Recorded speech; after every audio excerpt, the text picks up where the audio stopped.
দর্শক, ঢাকা ১৬ আসনে নির্বাচনী হালচাল জানতে আমরা সরাসরি যুক্ত হতে চাই আমাদের সহকর্মী মনিরুল ইসলাম মিন্টুর সঙ্গে।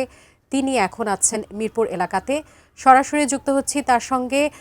মিন্টু, নিশ্চয়ই শুনতে পাচ্ছেন নির্বাচনী প্রচার প্রচারণার খবর, আমাদেরকে জানাবেন আপনি ঠিক এই মুহূর্তে কোন জায়গাটিতে আছেন, সেখানে প্রচার প্রচারণা কেমন চলছে, বিস্তারিত জানান।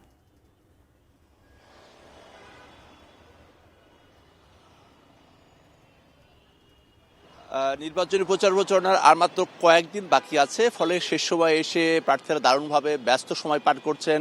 আর কিছুক্ষণ পর এই কালশী এলাকা থেকে ধানের শীষের প্রার্থী আমিনুল হক তিনি প্রচার প্রচারণা শুরু করবেন। অন্যদিকে দাঁড়িপাল্লার প্রার্থী কর্নেল অবসরপ্রাপ্ত আব্দুল বাতেন তিনিও তার এলাকায় গণসংযোগ নিয়ে ব্যস্ত রয়েছেন। এই আসনটিতে 11 জন প্রার্থী রয়েছে, তবে মূল যে প্রতিদ্বন্দ্বিতা পরিবর্তিত রাজনৈতিক প্রেক্ষাপটে, ফলে ধানের শীষ এবং দাঁড়িপাল্লার লড়াই, এর আগের নির্বাচনগুলোতে আসলে মূলত লড়াই হয়েছে এখানে ধানের শীষ এবং নৌকা। এবার যেহেতু নৌকা নেই, ফলে এবার দাঁড়িপাল্লার সঙ্গে ধানের শীষের লড়াই হচ্ছে। এবং এই এলাকাটাতে নানা রকম সমস্যা রয়েছে, সন্ত্রাস, মাদক সহ নানা ধরনের সমস্যা রয়েছে। আমরা একটু কয়েকজন ভোটারের সঙ্গে একটু কথা বলতে চাই।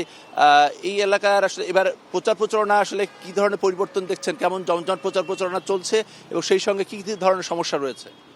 সমস্যা তো আছে, সমস্যা তো কোনো আমাদের শেষ নাই। তবে সমস্যা জমজাট দেখতেছি দুই দলের আছে জমজাট, তবে আমরা কোনো দলে অংশ নিতে আমাদের ভয় পাই, কেননা একটা দল এখনো বাইরে আছে। মানে আমাদের নিরাপত্তা কোনো দিক দিয়ে আমরা পাইতেছি না যে আমরা কি ভোট কেন্দ্রে যাব না, আমাদের ওই ভিতরে একটা ভয়ভীতি কাজ করতেছে। আচ্ছা, আপনার কাছে কি মনে হচ্ছে এবার নির্বাচন প্রচার প্রচারণা কতটা জমজমাট? এবারে নির্বাচন আলহামদুলিল্লাহ খুব ভালোভাবে হচ্ছে। একটা দল বাইরে আছে, এখন বিএনপি এবং এনসিপি আছে, দাঁড়িপাল্লা আছে। আমরা চাই সবাই একসাথে মিলেমিশে সবাই দেশের জন্য কাজ করতে হবে। তো সবাই মিলে যদি আমরা দেশের জন্য কাজ করি, আসলে সবাই ভালো থাকবো। আর আমরা যদি একজন একজনের পিছিয়ে লেগে থাকি, তাহলে তো আসলে আমরা কেউই ভালো থাকবো না। আমরা জনগণ এখন হয়ে গেছি মরিচ, আর যারা নির্বাচন করতেছে তারা হয়ে গেছে পাটা এবং পুতা। আমরা মাঝখানে মানে পাবলিক মানে খুব হ্যারেজের মধ্যে আছি। এখন বাদ বাকি আল্লাহ যা চাইবে তাই। ধন্যবাদ।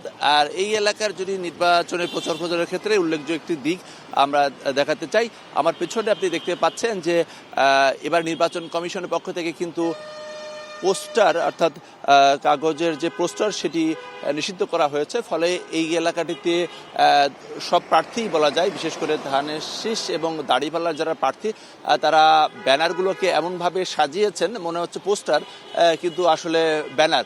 আমরা এই কালশী যে সড়কটি, পুরো সড়ক জুড়েই কিন্তু আমরা এইরকম একটা দৃশ্য দেখতে পাচ্ছি। অর্থাৎ এই এলাকায় আসলেই বোঝা যায় নির্বাচনের যে আমেজ, সেটি কিন্তু লক্ষ্য করা যায় অন্য এলাকাগুলোতে সেরকমটি না থাকলেও।